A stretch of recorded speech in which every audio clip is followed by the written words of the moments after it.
Shrimati Priyanka Gandhi.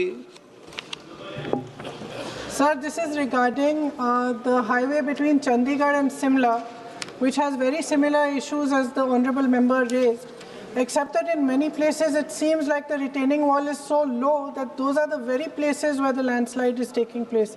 So may I request you to please look into the matter? And may I also request you to grant me an appointment? I've been asking since June to talk about my constituency, sir.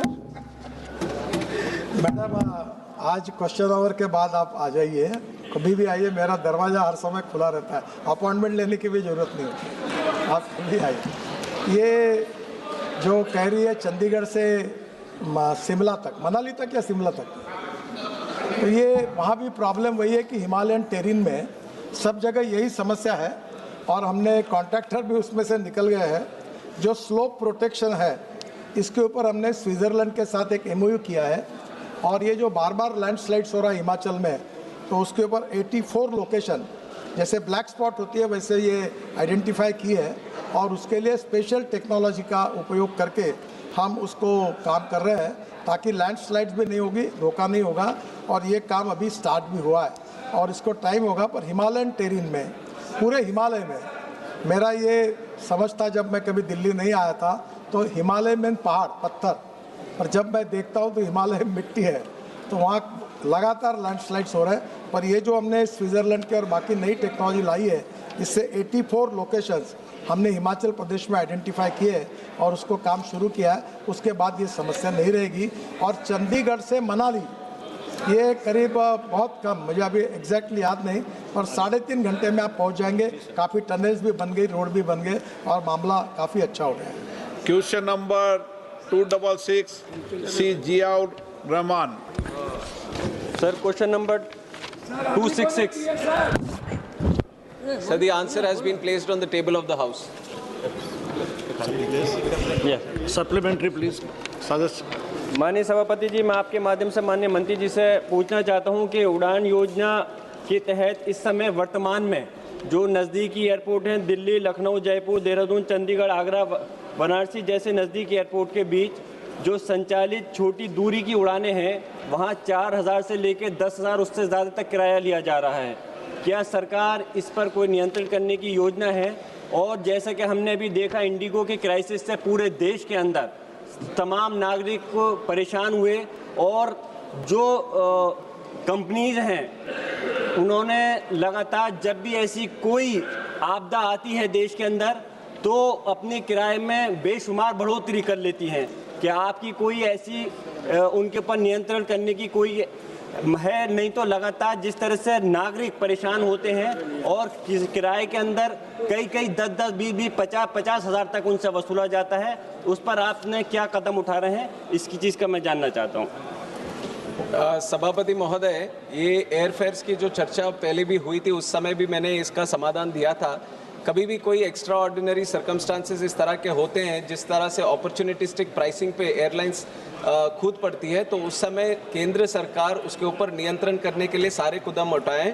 Covid की बात करें या कुंभ मेला की बात हो या अभी जो फिलहाल इंडिगो क्राइसिस हुई, उस समय भी अभी जब मैं बात कर रहा हूँ, हमारे पूरे देश में एयरफेयर सारे नियंत्रित किए हुए हैं और आगे भी कभी भी इस तरह के हालात होंगे तो मिनिस्ट्री की तरफ से पूरी फोकस है इसके ऊपर। इस विषय को सारे गंभीरता के साथ हम भी ले रहे हैं। हमारे यहाँ पे भी मॉनिटरिंग यूनिट है जो इसका प्रयास करती है कि सारे अफोर्डेबल प्राइसिंग देश के अंदर सारे रूट्स में हो।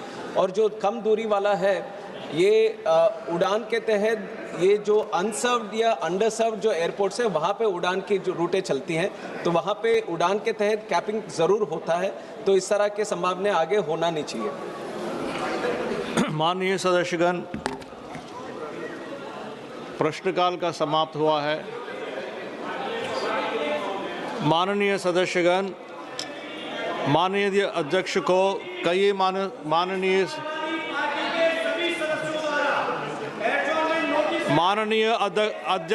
कई माननीय सदस्यों द्वारा कुछ विषयों पर स्थान प्रस्ताव की सूचनाएं प्राप्त हुई है। माननीय अध्यक्ष ने स्थगन प्रस्ताव की किसी भी सूचना के लिए अनुमति प्रदान नहीं की है। आप बैठिएगा। आइटम नंबर 3 माननीय माननीय श्री मल्लिकार्जुन खड़गे जी, माननीय खड़गे जी। मेरा अच्छा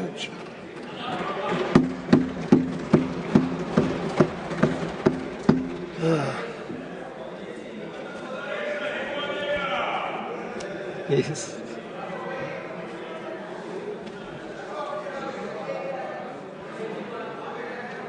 सर, आपने मुझे आखिरी वक्त समय दिया, इसलिए मैं आपका आभारी हूँ, क्योंकि लोग सभी अब नींद में जा रहे हैं और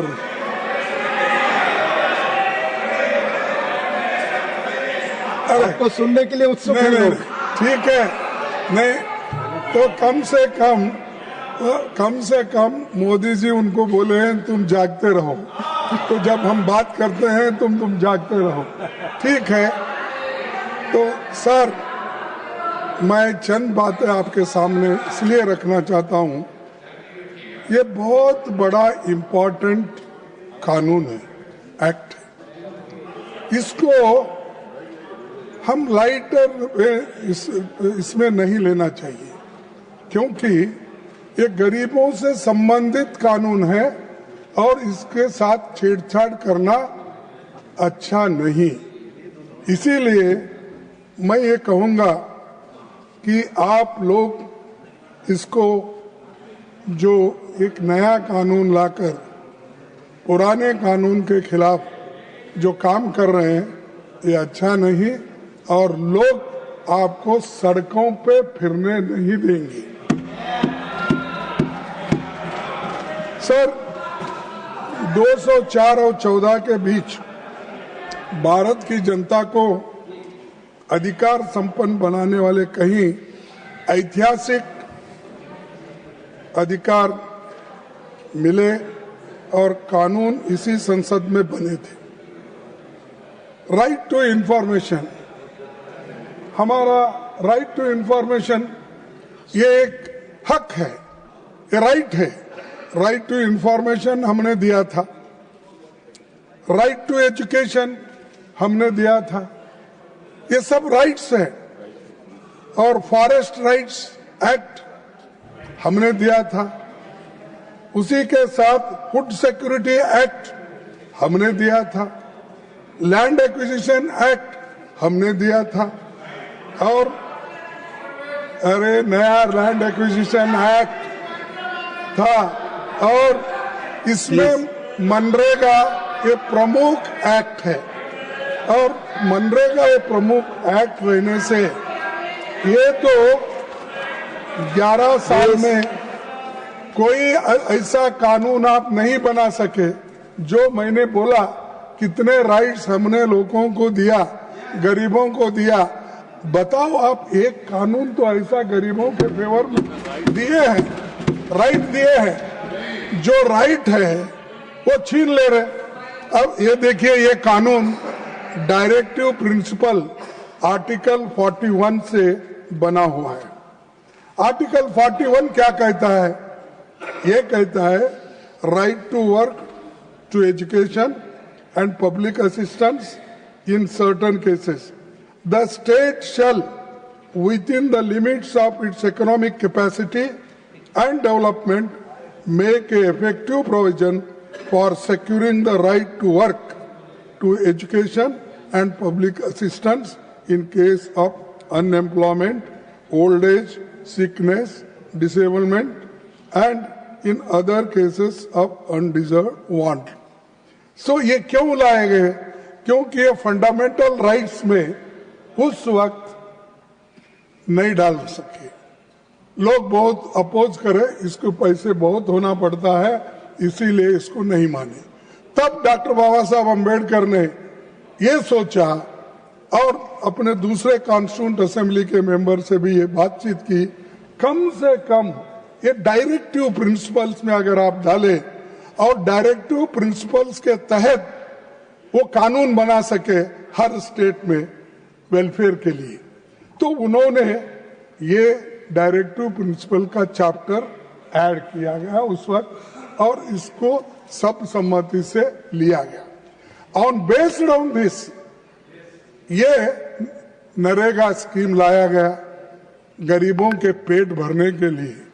जो गरीब काम नहीं कर सकता था और जिस वक्त हार्वेस्ट सीजन होने के बाद लोगों को काम नहीं मिलता था, तब बड़े बड़े जमींदार लोग और अमीर लोग क्या करते थे, गरीबों को अपने घर में कम दाम में इनको काम करवा लेते थे। तब उनको पेट भर खाना भी नहीं मिलता था, काम भी नहीं मिलता था, उनका एश्योर्ड जॉब नहीं है। तब उन्होंने ये यूपीए सरकार ने ये सोचा, मनमोहन सिंह जी ने ये सोचा, सोनिया गांधी जी ने ये सोचा, सोचने के बाद ये बिल आया और ये एक्ट बना। इसका सारे दुनिया में अप्रिसिएशन हुआ। एक ही जगह नहीं, मैं बताता हूं आगे कैसा हुआ, कहां हुआ। तो इसी के साथ sir, duty of the state to raise the level of nutrition यानी फूड सिक्योरिटी के लिए बोल रहा हूं, ये आर्टिकल 47 है। तो ऐसे सब आर्टिकल्स जो डायरेक्टिव प्रिंसिपल्स में है